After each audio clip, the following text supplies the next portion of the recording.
পাহাড় আমাকে ডাকছে, ঝর্ণার ঝরে পড়া জল আমাকে খুঁজছে। আমি এখন পর্যন্ত দপ্তরটা চেহারাটা আমি দেখিনি। পুজো এবং রিলিজিয়াস ট্যুরিজম এগুলো বিভিন্ন কম্পোনেন্ট আছে। নদীর কলকল রব আমাকে গান শোনাচ্ছে, সমুদ্রের বিস্তারে আমি অসীম খুঁজে পাচ্ছি। এখনও শিলিগুড়ি শহরের রাস্তায় তিনি স্কুটারে বিভিন্ন মানুষের কাছে ঘুরে বেড়ান, তাদের ফিডব্যাক নেন, তাদের মতামত নেন। তিনি নিজে সমতলের মানুষ, কিন্তু তিনি আদ্যন্ত পাহাড় প্রেমী, তিনি পাহাড়কে ভালোবাসেন, পাহাড়ের জন্য কিছু করতে চান। এহেন শঙ্কর ঘোষ এই মুহূর্তে রাজ্যের পর্যটন দপ্তরের নতুন মন্ত্রী। আপনাকে প্রথমত জি24 ঘন্টার পক্ষ থেকে মন্ত্রক পাওয়ার জন্য অনেক অনেক অভিনন্দন, এবং দ্বিতীয়ত আপনি বলেছেন যে পাহাড় আপনার প্রিয়, কিন্তু আমরা বিগত কয়েক দশক ধরে যেটা দেখছি সেটা হচ্ছে পাহাড়ে একটা বিচ্ছিন্ন বোর্ড, সেই বোর্ডের একটা স্বাধীন মতামত, এটা করতে গিয়ে পাহাড়ের যে স্বাভাবিক পর্যটন, তাতে যে ন্যূনতম পরিকাঠামো, সেখানে পাহাড়ে পানীয় জল, পাহাড়ের রাস্তাঘাট, এটাই আলটিমেটলি ইগনোরড হয়েছে। তো আপনার এই দফতরের দায়িত্ব পাওয়ার পরে প্রথম প্রায়োরিটি পাহাড় নিয়ে, পর্যটন নিয়ে কী হতে চলেছে? প্রথমত আমি যদি পশ্চিমবঙ্গকে বর্ণনা করি ট্যুরিজমের দৃষ্টিভঙ্গিতে, তাহলে আমার সবসময় মনে হয় এই কথাগুলো, যে পাহাড় আমাকে ডাকছে, ঝর্ণার ঝরে পড়া জল আমাকে খুঁজছে, নদীর কলকল রব আমাকে গান শোনাচ্ছে, সমুদ্রের বিস্তারে আমি অসীম খুঁজে পাচ্ছি, এবং জঙ্গলে ঘোরা এই সবুজ প্রকৃতি, এটাই হচ্ছে পশ্চিমবঙ্গের মূল পর্যটনের বিষয়বস্তু। এই জায়গায় দাঁড়িয়ে এই দপ্তর, এটা এমন একটা দপ্তর যার সাথে ভিন্ন ভিন্ন দপ্তরের একটা যোগসূত্র রয়েছে। আপনি যেটা বললেন, পানীয় জল হোক, পরিকাঠামো হোক, এই বিষয়গুলিকে নিয়ে আমি একটু ইতিবাচক দৃষ্টিভঙ্গিতে তাকাতে চাই। প্রথম কথা, ব্যক্তিগতভাবে ব্যক্তি শঙ্কর পর্যটন মন্ত্রী এটা বিষয় নয়, সমষ্টিগতভাবে কাজ হবে। মুখ্যমন্ত্রীর নির্দেশে সরকার তার দিক নির্দেশিকা তৈরি করবে, মন্ত্রিসভার সদস্য, ট্যুরিজমের বিভিন্ন স্টেক হোল্ডার, সাধারণ মানুষ, সবার কাছ থেকে একটা মতামত নিয়ে আমরা এগোবো। কিন্তু সবথেকে ইন্টারেস্টিং যেটা বিষয়, গতকাল মাননীয় প্রধানমন্ত্রী একটি কথা বলেছেন, এবং সেখানে তিনি পরিষ্কারভাবে বলেছেন যে আমাদের ভারতবর্ষের যে বিশাল শক্তি, তার মধ্যে দুটো জায়গায় ভবিষ্যৎ পৃথিবী দেখবে যে ভারতবর্ষের কতখানি সেটা অগ্রগতি করতে পারে, তার মধ্যে ট্যুরিজম বা পর্যটন একটি বিষয়। ফলে স্বাভাবিকভাবেই এইরকম একটা সময়, যেখানে প্রধানমন্ত্রী নিজে পর্যটনকে এক্সপ্লোর করবার কথা বলেছেন, আমি আশা রাখি যে মাননীয় প্রধানমন্ত্রীর 12 বছরও পূর্তি গতকাল হয়েছে, এবং আমাদের রাজ্যে ডাবল ইঞ্জিনের সরকার তৈরি হয়েছে। স্বাভাবিকভাবেই পশ্চিমবঙ্গ আগামী 5 বছরে পর্যটনের ক্ষেত্রে একটা বিপুল বিস্ফোরণ ইন আ সেন্স ভালো হওয়ার জায়গায় রয়েছে, এবং সেটা আমরা করে দেখাবো। ডক্টর ঘোষ, এই জায়গা থেকে আপনার কাছে আমার দ্বিতীয় প্রশ্ন। ভারতের উত্তরে পাহাড় রয়েছে, হিমালয়, এবং দক্ষিণে সাগর রয়েছে। ঠিক একইভাবে বাংলা যেন একটা মিনি ভারতবর্ষ, তারও উত্তরে রয়েছে হিমালয়, দক্ষিণে রয়েছে সাগর, তার আগে আবার এখানে সুন্দরবনের মতো এশিয়ার অন্যতম বড় একটা ন্যাচারাল ফরেস্ট রয়েছে, যেখানে ম্যানগ্রোভ এখনও পর্যন্ত এই গোটা বাংলাকে তাজা অক্সিজেন যোগায় এবং ভাঙন থেকে রক্ষা করে। এই গোটা জায়গাটা, এখানে একাধিক দুর্নীতি, এমনকি ম্যানগ্রোভের মতো একটা সামগ্রী, সেটা নিয়েও যে দুর্নীতি করা যায়, এটা তৃণমূল কংগ্রেস তারা দেখিয়ে দিয়েছে।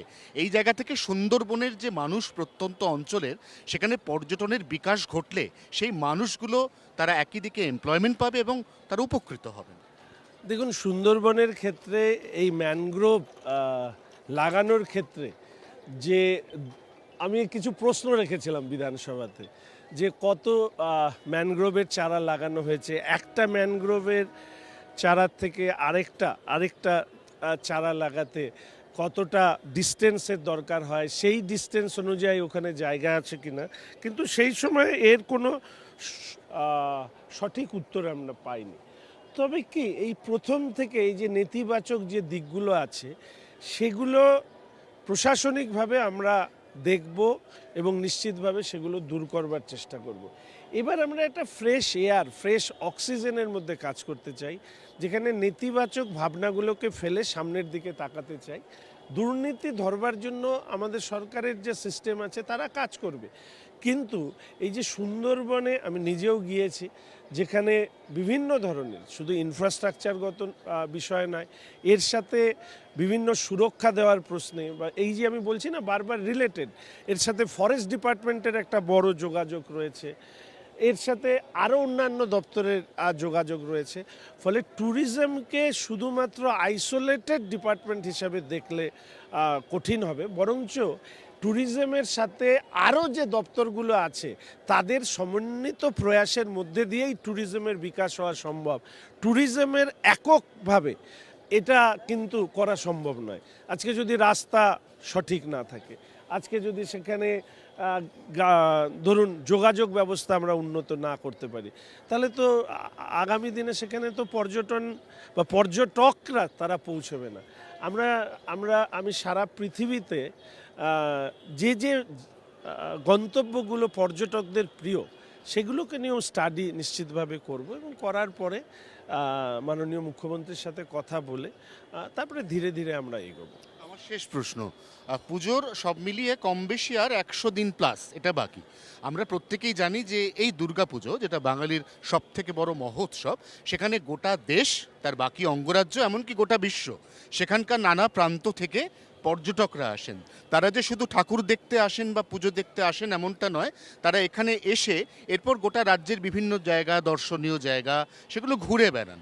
তো পুজোর মধ্যে এই যে স্বল্প মেয়াদি কোনো পরিকল্পনা রয়েছে যে কিছু কিছু সেক্টর সেগুলোকে একটু একটু করে একটু uplift করা? প্রথম কথা হচ্ছে পুজো এবং রিলিজিয়াস ট্যুরিজম, এগুলো বিভিন্ন কম্পোনেন্ট আছে যার উপরে কাজ করা হবে। আমি এখন পর্যন্ত দপ্তরটা চেহারাটা আমি দেখিনি। আমি প্রাথমিকভাবে কিছু ভাবনা, প্রত্যেক মানুষ যে কোনো বিষয়ে তার একটা ভাবনা জাল সে বুনতে থাকে, ফলে স্বাভাবিকভাবে নিশ্চয়ই কিছু ভাবনা আমার রয়েছে। দপ্তরের আধিকারিক, পূর্ব পর্যটনের অভিজ্ঞতা, মুখ্যমন্ত্রীর নির্দেশিকা, সবটা মিলিয়ে আমরা আগামী দিনে এগোবো। কিন্তু প্রাথমিকভাবে যেরকম মনে হয়েছে, আমি মুখ্যমন্ত্রী মহোদয়কে অনুরোধ করব যে আমাদের অন্তত ট্যুরিজমের একজন ব্র্যান্ড অ্যাম্বাসেডর, তাকে সামনে নিয়ে এসে সারা পৃথিবীতে, আমার তো লক্ষ্য একটাই, বিশ্ব মানচিত্রে পশ্চিমবঙ্গের পর্যটনকে তুলে ধরা। মাননীয় প্রধানমন্ত্রীর বক্তব্যের পরে সেটা আরও বল জুগিয়েছে, এবং ব্র্যান্ড অ্যাম্বাসেডর যেরকম তৈরি করা এবং ট্যুরিজমকে সামনে রেখে একটা ক্যাচ লাইন তৈরি করা। তো এই বিষয়গুলো নিয়ে ভাবনা আছে, যারা বিশেষজ্ঞ মানুষ আছেন তাদের কাছ থেকে এই ভাবনার একটা বাস্তবপূর্ণ শব্দ বা পটভূমিকা তৈরি করে তারপরে মাননীয় মুখ্যমন্ত্রীর নির্দেশিকায় কাজ করব। গুজরাট, সেখানে অমিতাভ বচ্চন বিগ বি, তিনি হচ্ছেন পর্যটনের ব্র্যান্ড অ্যাম্বাসেডর। একইভাবে মধ্যপ্রদেশ থেকে শুরু করে একাধিক বিজেপি শাসিত রাজ্য, এখানে পর্যটনের বিকাশ এবং তাকে তুলে ধরার জন্য রয়েছে ব্র্যান্ড অ্যাম্বাসেডর। এবার পশ্চিমবঙ্গের বুকেও একই ঘটনার পুনরাবৃত্তি ঘটতে চলেছে বলে জানালেন নতুন পর্যটন মন্ত্রী শঙ্কর ঘোষ। জি 24 ঘন্টার জন্য ক্যামেরা অরিন্দমের সঙ্গে অয়ন, কলকাতা।